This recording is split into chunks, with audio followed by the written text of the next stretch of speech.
Hi, Jen. I'm going to answer your first question right here from the airport between flights.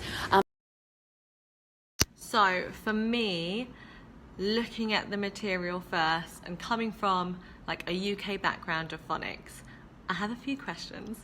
Firstly, is my accent going to impact the phonics? Hi, Jen. I'm going to answer your first question right here from the airport between flights. To answer your question, no, your accent will not at all hinder your ability to teach the secrets.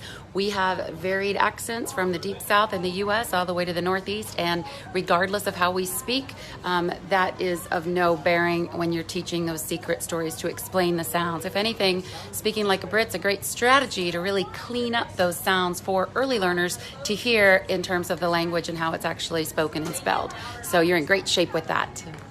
Okay, so my next question is, do you have any tips for approaching it for the first time? Because this is a huge deal. Like, once we drop secret stories, there's no going back. So how would you say to approach it? You know, Jen, the best way to approach secret stories for the first time is just to jump in. You know, we're always trying to give kids a way to understand something that doesn't make any sense. So the minute that you're looking at a word like August on the calendar and kids expect that A to say A or A, which they should if they know the individual letter sounds, but it's not, it's making the sound for O, that's a great time to point that out and let them know the reason there's not a big fat O at the front of the word August. It's because there's a secret they don't know. There's a grown-up reading and writing secret, and it's in the word August, and it's about AU. And those two letters are in love. They have a huge crush on each other. And anytime they have to stand right together in a word, they just get so embarrassed. They always put their heads down and say, ah. And that's the reason that they say ah in the word August and not August. So coming from UK mindset, I am trying to get my head around the fact there's no phonics. Prevalent here in the U.S. as well.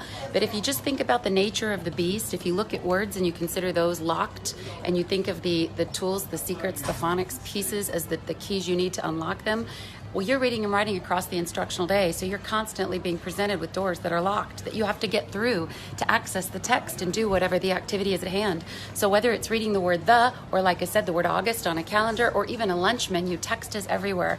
And within text, secrets are everywhere. And secrets are what helps kids unlock the code when the scope and the sequence of grade level instruction hasn't yet introduced the pieces they need to do what they want with the stories they want to tell or the books that they want to read. So kids need secrets anytime they're interacting with text, and that really should be all day long.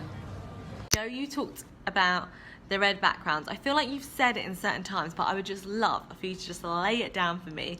A great trick. It's a great tool for brain-based teaching, because if you take advantage of the brain science that lets us know that red prompts an imperceptible rise in adrenaline, not one that sends the learner over the top, just enough to heighten the state of alert or awareness and mimic the sense of a need to know, which is something I talk about a lot in session, because a need to know marks information for memory and prioritize learning in the brain. We can get a cheating kind of physiological version of that with that red base. The other side of that is a primitive icon-based visual to go on the red. And if you think about the logos that kids as young as 4 and 5 recognize with ease, the McDonald's, the Target, there's always that red color combination.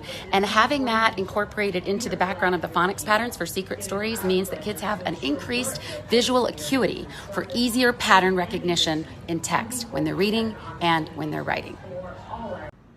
Science and brain-based learning, but I would love if you could just give me a little spiel on that. There's a reason that it takes 3 to 4 grade level years for kids to gain access to the whole code. That, by the way, they need to read and write as early as day 1 in kindergarten.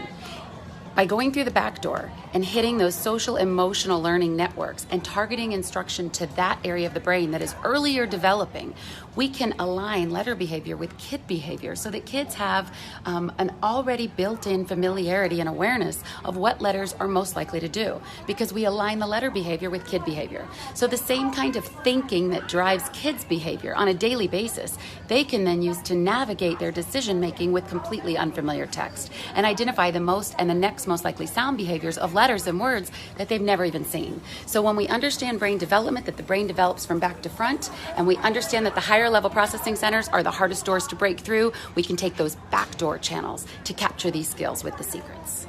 Okay, so I'm a few days into the secrets, and I've kind of just noticed that there's no secrets for the individual letter sounds. Is there any reason for that? There are no secrets for the individual letters and sounds because we don't need them. The individual letters and sounds are actually acquired through muscle memory via the Better Alphabet Song. So the lips, tongue, and teeth are the most reliable track for pre-K and for kinder to be able to grab those sounds fast. And we fast track that process so that it takes 2 weeks to 2 months and you are done, over, finished. It actually accesses every possible sound a letter can make by itself, which means the kids know Y says Y and E and I. They know C says K and S, but in the most likely order. And they don't really know it. It's in a backdoor place. Also, I'm thinking about putting all of my cards up and all of my posters, and I'm just wondering, should I do that?